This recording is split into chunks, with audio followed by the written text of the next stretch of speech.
भारत माता की, भारत माता की, भारत माता की। वंदे वंदे वंदे। केंद्रीय मंत्री और हमीरपुर संसदीय सीट पर भारतीय जनता पार्टी के लोकप्रिय प्रत्याशी श्री अनुराग सिंह ठाकुर जी, विधानसभा उपचुनाव में बरसर विधानसभा क्षेत्र से प्रत्याशी श्री इंद्रदत्त लखनपाल जी, पूर्व मंत्री एवं माननीय विधायक श्री विक्रम सिंह ठाकुर जी, माननीय विधायक श्री त्रिलोक जामवाल जी, माननीय विधायक आशीष शर्मा जी, जिलाध्यक्ष हमीरपुर श्री देशराज शर्मा जी, पूर्व विधायक बलदेव शर्मा जी, पूर्व विधायक विजय अग्निहोत्री जी, पूर्व विधायक डॉक्टर अनिल धीमान जी, पूर्व विधायक श्रीमती उर्मिल ठाकुर जी, पूर्व विधायक श्रीमती कमलेश कुमारी जी, भारतीय जनता पार्टी के हमारे सभी पदाधिकारीगण और भारी संख्या में उपस्थित हमीरपुर और बरसर से जुड़े हुए मेरे सभी बहनों और भाइयों, माता चित्तपूर्णी, माता नैना देवी किस कृपा भूमि और सिद्ध योगी बाबा बालकनाथ जी की इस पावन धरा को कोटि कोटि नमन करते हुए मैं आप सबका हृदय से अभिनंदन करता हूं, स्वागत करता हूं। बहनों और भाइयों, ये देवभूमि है और वीर भूमि भी। हम लोग यहां चुनावी सभा में हैं और देवभूमि इसलिए पिछले 2.5 महीने से हम लोग उत्तर भारत में या देश के अलग अलग राज्यों में जा रहे हैं। भीषण गर्मी है। कल दिल्ली का टेम्परेचर 52 डिग्री था, गोरखपुर और उसके आसपास का 48 डिग्री था। लेकिन जब मैं हिमाचल में आज सुबह आया, कितना सुहावना मौसम था यहां का। यहां के मौसम से ही यहां की प्रकृति की जो कृपा है, परमात्मा की जो कृपा है, वह हर एक व्यक्ति को न केवल आरोग्यता प्रदान करता है बल्कि देवत्व का साक्षात आभास भी करा देता है। और आज आपकी उपस्थिति और आपका उत्साह इस बात को साबित कर रहा है, जो आपने अभी अनुराग सिंह ठाकुर जी के समर्थन में अपना उत्साह दिखाया है। यह उत्साह साबित करता है कि जो देश की आवाज है, पूरे देश का जो नारा है, इसके साथ हमीरपुर भी और हिमाचल प्रदेश भी है। और वह नारा है कि फिर एक बार और अब की बार तो 400 पार में हिमाचल की 4 सीटें भी हैं, है ना? बहनों और भाइयों, जब पत्रकार पूछते हैं कि 400 पार कैसे, तो जवाब जनता जनार्दन देती है। जनता जनार्दन की ओर से जवाब जाता है कि जो राम को लाए हैं हम उनको, जो राम को लाए हैं। और दूसरा जनता कहती है कि राम भक्त ही राज करेगा दिल्ली के सिंहासन पर। राम भक्त ही राज करेगा दिल्ली के। बहनों और भाइयों, 500 वर्षों का इंतजार समाप्त हुआ। अयोध्या में रामलला विराजमान हुए और अयोध्या में राम मंदिर में 500 वर्षों का इंतजार समाप्त हुआ। पूरा देश, पूरी दुनिया प्रफुल्लित थी। जहां कहीं भी सनातन हिंदू धर्मावलंबी है, अभिभूत था। अभिभूत इस बात के लिए था कि अपनी आंखों से अपने रामलला को, भगवान रामलला को अयोध्या में विराजमान होते हुए देख रहे हैं। लेकिन बहनों और भाइयों, एक जगह लोगों में शोक की लहर भी थी और वह थी कांग्रेस में। कांग्रेस पार्टी मौन थी। कांग्रेस पार्टी ने अयोध्या का आमंत्रण ठुकरा दिया था। कांग्रेस ने कहा, आज भी कांग्रेस के बुद्धिदाता कहते हैं अयोध्या में राम मंदिर का निर्माण नहीं होना चाहिए था। इनके सहयोगी कहते हैं अयोध्या में राम मंदिर का निर्माण बेकार हुआ। हमने कहा भाई, राम मंदिर का निर्माण तो श्रद्धालुओं की उपस्थिति बताती है कि अच्छी हुई है, लेकिन तुम्हारी बुद्धि बेकार हो गई है, इसलिए तुम राम मंदिर को बेकार कह रहे हो। बहनों और भाइयों, हम एक नए भारत का दर्शन कर रहे हैं। मोदी जी के नेतृत्व में एक नया भारत। दुनिया के अंदर सम्मान बढ़ा है। आज दुनिया के अंदर कहीं संकट आता है तो दुनिया भारत की ओर देखती है और मोदी जी की ओर देखती है। देश की सीमाएं सुरक्षित हुई हैं। पहले घुसपैठ होती थी, अब घुसपैठ रुक गई, समाप्त। और अब तो आतंकवाद और नक्सलवाद भी देश के अंदर समाप्त। आतंकवाद और नक्सलवाद समाप्त। अब तो कहीं आतिशबाजी करते हुए पटाखा जोर से फट जाए तो पाकिस्तान सफाई देता, कहता साहब मेरा हाथ नहीं है। उसे मालूम है ये नया हिंदुस्तान है, ये हिंदुस्तान छेड़ता नहीं है, लेकिन अगर कोई छेड़ता है तो उसको छोड़ता भी नहीं है। एक सुरक्षित हिंदुस्तान, आतंकवाद और नक्सलवाद को समाप्त करने वाला हिंदुस्तान और विकास के बड़े बड़े कार्यों के बारे में यहां अनुराग जी ने बताया।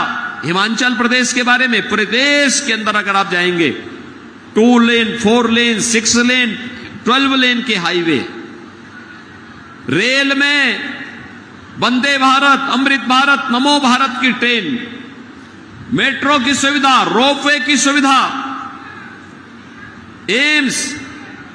मैं धन्यवाद दूंगा और अभिनंदन करूंगा अनुराग जी का और नड्डा जी का, आदरणीय प्रधानमंत्री जी का, जिन्होंने हिमाचल प्रदेश में भी एम्स की स्थापना कर दी है। प्रधानमंत्री जी स्वयं पधारे थे। बहनों और भाइयों, आज IIIT भी अनुराग जी यहां लेके आ गए। IIT, IIM, IIIT, NIT, world class university और सेंट्रल यूनिवर्सिटी भी आपके यहां बन चुकी है। बहनों और भाइयों, कैसे विकास होना चाहिए और कैसे विरासत का सम्मान होना चाहिए, मॉडल देखना हो तो अनुराग जी ने भी यहां बनाया और देश के अंदर भी ये मॉडल आज आपको देखने को मिल रहा है। और हम लोग तो यूपी में कहते हैं अयोध्या में रामलला का मंदिर बन गया है, काशी में काशी विश्वनाथ धाम बन गया है, अयोध्या और काशी का काम संपन्न। अब हम लोग मथुरा की तरफ भी तेजी के साथ बढ़ रहे हैं। बहनों और भाइयों, आज तो मैं आया हूं आपके पास मोदी जी के नेतृत्व में। आप देखते होंगे सरकार सम्मान भी कर रही है, सम्मान भी दे रही है, सुरक्षा भी दे रही है, विकास भी करा रही है, गरीब कल्याणकारी योजनाओं का लाभ भी दे रही है, विरासत भी है, विकास भी है। लेकिन इस चुनाव में कांग्रेस के नेतृत्व में इंडी गठबंधन भी है। ये भानुमति का पिता है। जितने दल हैं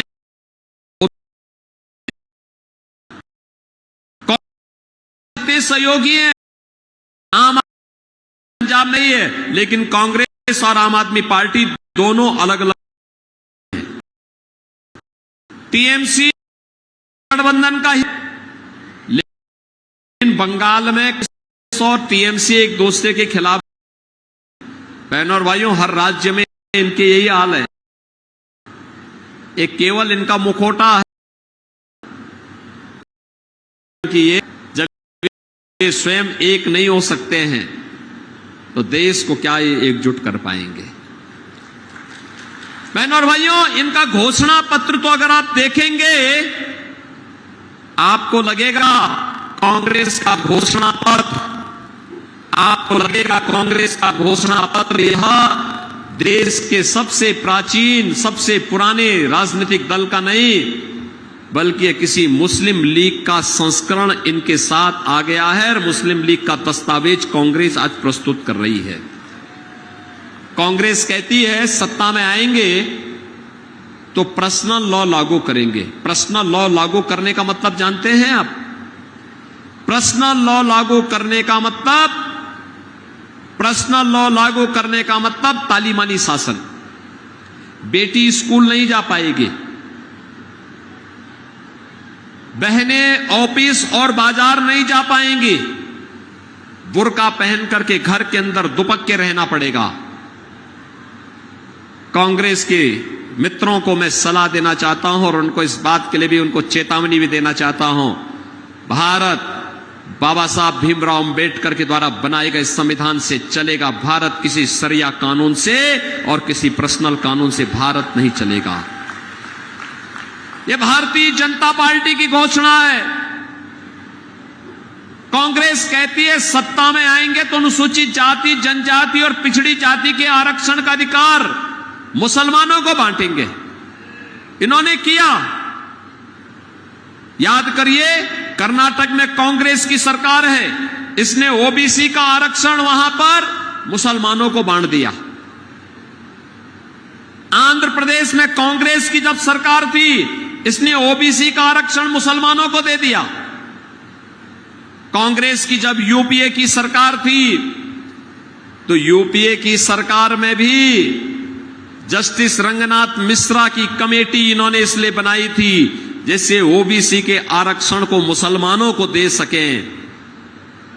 जस्टिस सच्चर कमेटी इन्होंने इसलिए बनाई थी जिससे अनुसूचित जाति और जनजाति के आरक्षण को मुसलमानों को दिया जा सके।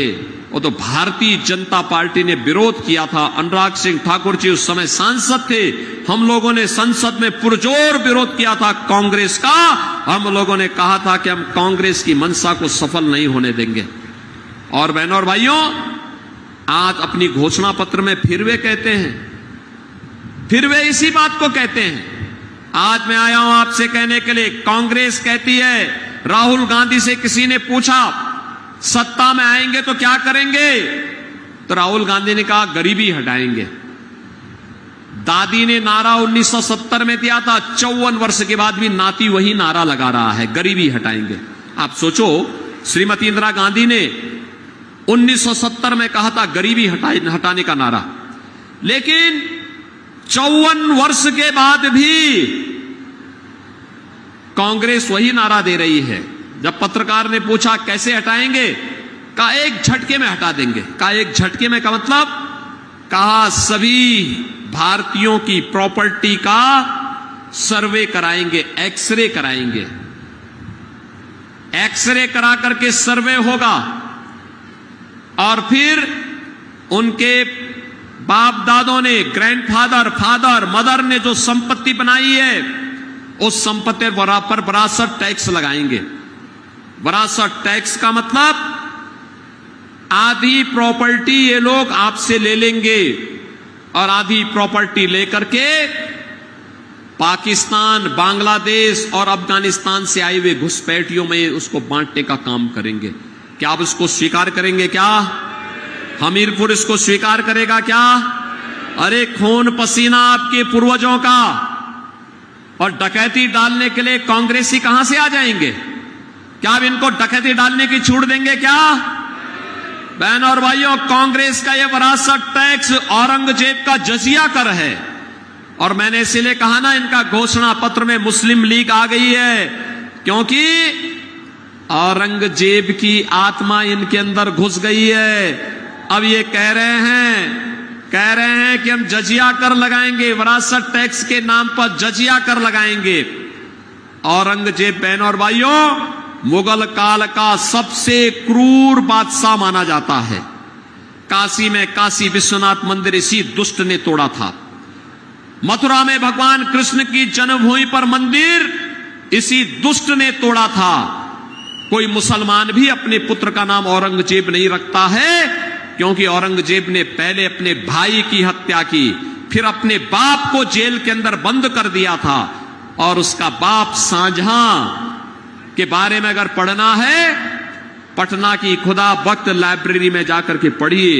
शाहजहां कहता है कि दुष्ट कमबख्त औरंगजेब, तुझ जैसा पुत्र किसी को पैदा न हो। तूने जीते जी एक एक बूंद पानी के लिए मुझे तरसाया है। अरे तुझसे अच्छे तो ये हिंदू हैं जो जीते जी अपने बड़े बुजुर्गों का सम्मान करते हैं और मरने के बाद श्राद्ध और तर्पण करके अपने पितरों को जल देने का काम करते हैं। बहनों और भाइयों, ये औरंगजेब की आत्मा जिसने जजिया कर लगाया था हिंदुओं पर, जजिया कर कहता था हिंदुओं को या जजिया कर दो नहीं तो मुसलमान बनो। आज ये औरंगजेब की आत्मा इस कांग्रेस के अंदर घुस गई है। क्या औरंगजेब को आप जिंदा होने देंगे? क्या? कतई नहीं जिंदा होने देना है औरंगजेब को। बहनों और भाइयों, औरंगजेब को कतई स्वतंत्र भारत में हम जिंदा नहीं होने देंगे।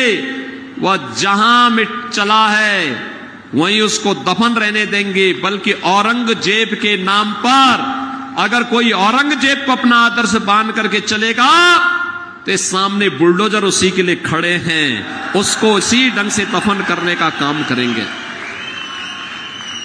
बहनों और भाइयों, कांग्रेस कहती है कि सत्ता में आएंगे तो अल्पसंख्यकों की रुचि के अनुसार खान पान की स्वतंत्रता देंगे। इस लाइन का अर्थ बहुत गंभीर है। मेरी बात ध्यान से सुनना, बहुत गंभीर है। खान पान बहुत संख्यक और अल्पसंख्यक का एक हो सकता है। जो कुछ आप खाते होंगे, रोटी सब्जी दाल चावल, वही वो भी खाते होंगे। पकवान आप भी बनाते होंगे, वो भी बना सकते हैं, खा सकते हैं। एक जगह में आके बात ठहरती है। जब कोई मुसलमान कहता मैं गौ हत्या करूंगा, गौ मांस खाऊंगा, हिंदू अड़ जाता है, कहता नहीं, जन्म जन्म का नाता है, गाय हमारी, गाय हमारी। क्या आप कांग्रेस को गौ हत्या करने की छूट देंगे? क्या कांग्रेस को गौ हत्या करने की छूट देंगे? क्या? अरे मुझे बताओ, अयोध्या में राम मंदिर बनाने का सौभाग्य आपके साथ जुड़ा है। आज आप में से हर व्यक्ति, आपने अनुराग जी को पिछली बार 4 लाख वोट से जिताया था। ये जिताते दिखाता है हमीरपुर का एक एक व्यक्ति अनुराग जी को वोट दिया था। प्रत्येक व्यक्ति अनुराग जी के समर्थन में खड़ा हुआ था। इसका मतलब अनुराग जी को जाने वाला वोट अयोध्या में राम मंदिर के निर्माण में हमारी ताकत बना था, हमारी ताकत बना था। तो अयोध्या में राम मंदिर निर्माण का जो सौभाग्य आपके साथ जुड़ा है और जो पुण्य आपके साथ जुड़ा है, कांग्रेस को वोट देके जो गौ हत्या कराएंगे, ये गौ कसी कराएंगे, ये पाप हम अपने सिर के ऊपर कतई न लें, कतई न लें। अरे आप तो सौभाग्यशाली हैं, आप सौभाग्यशाली हैं। आप देखते होंगे दिल्ली के अंदर मोदी जी के कैबिनेट का एक स्मार्ट चेहरा जब भारत के विकास को ब्रीफिंग करने के लिए उतरता है, वह कोई और नहीं, आपका सांसद अनुराग ठाकुर होते हैं। विकास की एक एक योजना के बारे में देश को बताने का काम करते हैं। याद करिए, जिस महत्वपूर्ण मंत्रालय का दायित्व कभी आडवाणी जी ने, कभी सुषमा स्वराज जी ने, कभी अरुण जेटली जी ने जिस दायित्व का निर्वहन किया था, उस दायित्व का निर्वहन आज देश के सूचना और प्रसारण मंत्री के रूप में अनुराग सिंह ठाकुर कर रहे हैं। और साथ साथ युवा है, तो युवा जैसा जोश और युवा जैसा खरोश भी होगा ही होगा ना।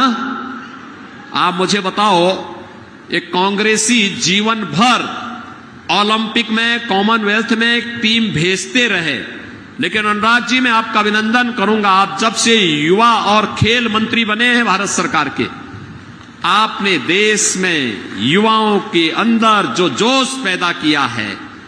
भारत की टीम ओलंपिक में अब तक की सर्वाधिक मेडल जीत करके आई है। पैरा ओलंपिक में सर्वाधिक मेडल जीत करके आई है और कॉमनवेल्थ में भी सर्वाधिक मेडल जीत करके आई है। बहनों और भाइयों, अनुराग जी ने तो यहां हमीरपुर में तो जगह जगह स्टेडियम बना दिए, लेकिन पूरे देश के अंदर भी वो बना रहे हैं। हर जिले में इन्होंने खेल का एक सेंटर स्थापित कर दिया, खेलो इंडिया सेंटर स्थापित कर दिया है, हर जिले में कर दिया है। और जब उन्होंने जिले में किया तो उत्तर प्रदेश में मैं उसको ब्लॉक स्तर पर लेकर के चला गया। स्टेडियम, हर जगह स्टेडियम, मिनी स्टेडियम। युवा के बारे में सोचने वाला व्यक्ति युवा है तो युवा के बारे में सोचेगा, और उन्होंने किया। अभूतपूर्व कार्य हुआ जो कभी 70 वर्ष में नहीं हुआ, और 5 वर्ष में अनुराग जी ने करके दिखा दिया है कि हिमाचल का बेटा केवल हिमाचल के लिए नहीं, भारत का बेटा बनकर के कार्य कर रहा है, हिमाचल का नाम रोशन कर रहा है। और बहनों और भाइयों, आज देश इसको देखता है, अनुभव करता है। अब भारत की टीम दुनिया के अंदर सर्वाधिक मेडल जीतने वाली टीमों में से एक है, चाहे वह ओलंपिक हो, चाहे वह पैरा ओलंपिक का हो, चाहे वह कॉमनवेल्थ का हो, चाहे वह एशियाड का हो। और अनुराग जी के नेतृत्व में तो भारत ने तय कर लिया है 2036 में ओलंपिक भी हम भारत के अंदर कराने की तैयारी करा रहे हैं। आप सोचो, जिसके बारे में कभी कोई सोचता नहीं था, आज भारत उसको कर रहा है। बहनों और भाइयों, एक तरफ इस प्रकार का सांसद विकास भी करा रहा है, युवाओं के साथ खेलता भी है और उनको खेल के लिए प्रोत्साहित करके आगे बढ़ाने का काम कर रहा है। जब हमारा युवा खेलेगा तो वह खिलेगा, और जब खिलेगा तो भारत को दुनिया की एक महाशक्ति बनाने में अपना योगदान देगा। खेलेगा तो नशे से दूर रहेगा, खेलेगा तो नशे से दूर रहेगा, और नशे से दूर रहेगा तो परिवार को भी बनाएगा, हिमाचल को भी बनाएगा, और भारत को बनाने में भी अपना योगदान देगा। ऐसा ही तो सांसद होना चाहिए, ऐसा ही तो सांसद होना चाहिए। और मैं तो अभी आया था हिमाचल, अभी देखा मैंने पहाड़ में जगह जगह आग लगी है। ये आग केवल जंगल की आग नहीं है, हिमाचल के विकास को कांग्रेस के द्वारा लगाई गई आग है। ये कांग्रेस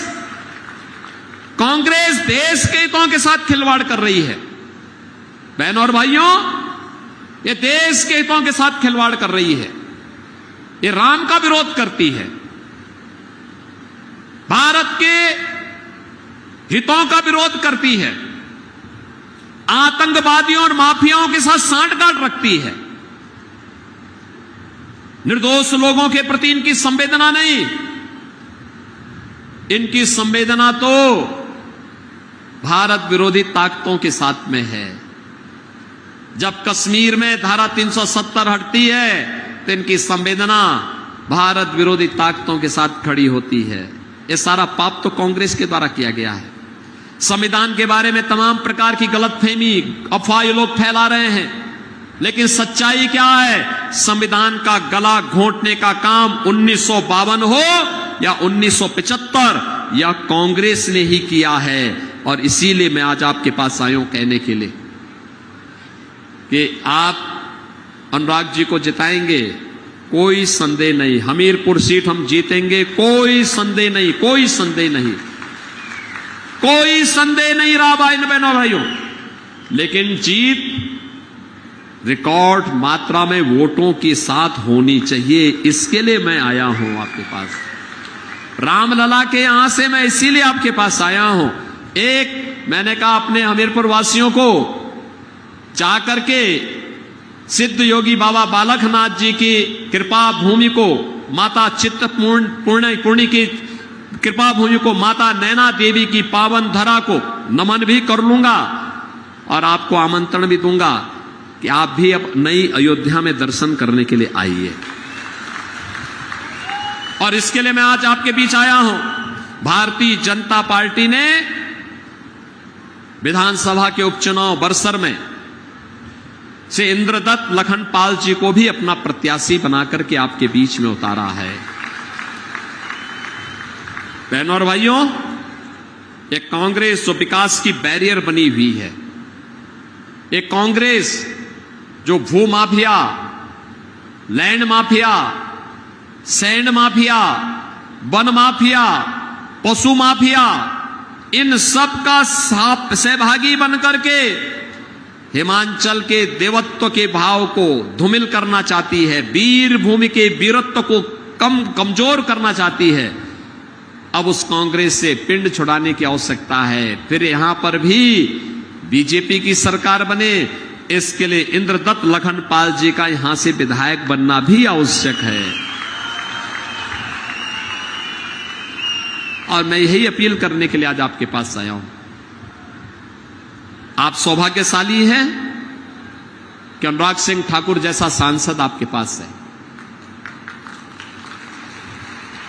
एक वोट कैसे किसी क्षेत्र की तकदीर को बदल देता है, कैसे एम्स भी, ट्रिपल आईटी भी, सेंट्रल यूनिवर्सिटी भी अपने पूज्य पिता की तर्ज पर उन्होंने विकास का एक मॉडल हिमाचल को बनाया है। याद करिए, जब सरदेव प्रेम सिंह कुमार धूमल जी जब हिमाचल के चीफ मिनिस्टर थे, तब कोई सोचता नहीं था इस पहाड़ी राज्य में कि पानी पहुंचेगा हर घर हर गांव तक। उन्होंने उस समय यहां पर हर गांव हर घर तक पानी पहुंचाने का काम किया था। मैं पिछली बार देख रहा था, बरसात के समय एक प्राकृतिक आपदा के कारण हिमाचल में काफी नुकसान हुआ। कारण था यहां पर कांग्रेस नेतृत्व ने खूब दोहन किया। प्रेम कुमार धूमल जी ने इसी हिमाचल में नदियों को चैनलाइज करने का काम किया था। उस समय नदियों को चैनलाइज करने का काम किया था। अगर वही मॉडल आगे बना होता बहनों और भाइयों, तो यहां पर इस त्रासदी का सामना हिमाचल वासियों को नहीं करना होता। लेकिन बहनों और भाइयों, देर आए दुरुस्त आए, हमें फिर से हिमाचल में भारतीय जनता पार्टी की सरकार बनानी है। और मोदी जी के 9 रत्नों में से एक, जो भारत के अंदर भारत का एक फेस है, विकास का एक फेस है, युवा ऊर्जा का फेस है, ऐसे हमीरपुर के सांसद और फिर से यहां पर भारतीय जनता पार्टी के प्रत्याशी अनुराग सिंह ठाकुर को भारी बहुमत से विजयी बनाना है। बनाएंगे ना? आज चुनाव प्रचार बंद होने जा रहा है। कल एक दिन का समय मिलेगा, परसों मतदान करना है। आप में से कितने लोग हैं जो आज सभा के बाद और कल सायंकाल तक का समय देश के लिए देने के इच्छुक हैं? पूरा हिमाचल ही देगा, क्योंकि हिमाचल तो वैसे भी देवभूमि है, वीर भूमि भी है। मेरी आपसे अपील होगी, और ये मोदी जी का संदेशा भी है, आप में से हर व्यक्ति 25-25 घर में जाकर के एक दिन का पूरा समय निकाल करके 25 घर में जाइए, प्रत्येक परिवार से कहिए, आत्मनिर्भर और विकसित भारत के लिए, राम राज्य की संकल्पना को साकार करने के लिए फिर एक बार मोदी सरकार बनाना है। इसके लिए अनुराग सिंह ठाकुर को लेके आना है, रिकॉर्ड वोटों से जिता के भेजना है। और साथ साथ हिमाचल प्रदेश के लिए यहां पे भी सरकार बने, इंद्रदत्त लखनपाल जी को भी कमल चुनाव चिन्ह पर चुनाव जिता के भेजना है। जिता के भेजेंगे। अच्छा मुझे बताओ, अयोध्या कितने लोगों ने दर्शन किया है अभी? नई अयोध्या में रामलला के विराजमान होने के बाद। और मैं अनुराग जी से कहूंगा, चुनाव के बाद कोई उपयुक्त समय निकाल करके इन लोगों को अयोध्या का दर्शन करवाइए। वहां की पूरी व्यवस्था फिर हम लोग देख लेंगे। करेंगे ना? सभी लोग सहमत हैं? इधर सभी लोग तो मेरे साथ बोलेंगे, भारत माता की, भारत माता की। भारत माता की जय श्री राम, जय श्री राम, जय जय श्री राम।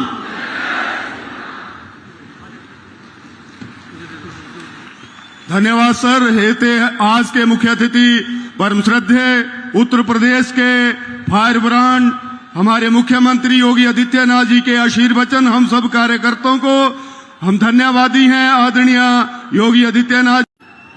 भारत माता की, भारत माता की, भारत माता की। वंदे वंदे वंदे। केंद्रीय मंत्री और हमीरपुर संसदीय सीट पर भारतीय जनता पार्टी के लोकप्रिय प्रत्याशी श्री अनुराग सिंह ठाकुर जी, विधानसभा उपचुनाव में बरसर विधानसभा क्षेत्र से प्रत्याशी श्री इंद्रदत्त लखनपाल जी, पूर्व मंत्री एवं मान्य विधायक श्री विक्रम सिंह ठाकुर जी, मान्य विधायक श्री त्रिलोक जामवाल जी, मान्य विधायक आशीष शर्मा जी, जिलाध्यक्ष हमीरपुर श्री देशराज शर्मा जी, पूर्व विधायक बलदेव शर्मा जी, पूर्व विधायक विजय अग्निहोत्री जी, पूर्व विधायक डॉक्टर अनिल धीमान जी, पूर्व विधायक श्रीमती उर्मिल ठाकुर जी, पूर्व विधायक श्रीमती कमलेश कुमारी जी, भारतीय जनता पार्टी के हमारे सभी पदाधिकारीगण और भारी संख्या में उपस्थित हमीरपुर और बरसर से जुड़े हुए मेरे सभी बहनों और भाइयों, माता चित्तपूर्णी, माता नैना देवी किस कृपा भूमि और सिद्ध योगी बाबा बालकनाथ जी की इस पावन धरा को कोटि कोटि नमन करते हुए मैं आप सबका हृदय से अभिनंदन करता हूं, स्वागत करता हूं। बहनों और भाइयों, ये देवभूमि है और वीर भूमि भी। हम लोग यहां चुनावी सभा में हैं और देवभूमि इसलिए पिछले 2.5 महीने से हम लोग उत्तर भारत में या देश के अलग अलग राज्यों में जा रहे हैं। भीषण गर्मी है। कल दिल्ली का टेम्परेचर 52 डिग्री था, गोरखपुर और उसके आसपास का 48 डिग्री था। लेकिन जब मैं हिमाचल में आज सुबह आया, कितना सुहावना मौसम था यहां का। यहां के मौसम से ही यहां की प्रकृति की जो कृपा है, परमात्मा की जो कृपा है, वह हर एक व्यक्ति को न केवल आरोग्यता प्रदान करता है बल्कि देवत्व का साक्षात आभास भी करा देता है। और आज आपकी उपस्थिति और आपका उत्साह इस बात को साबित कर रहा है जो आपने अभी सिंह ठाकुर जी के साबित करता है कि जो देश की है पूरे जो नारा है, इसके साथ भी हिमाचल प्रदेश भी है और वह नारा है कि फिर एक बार अब की बार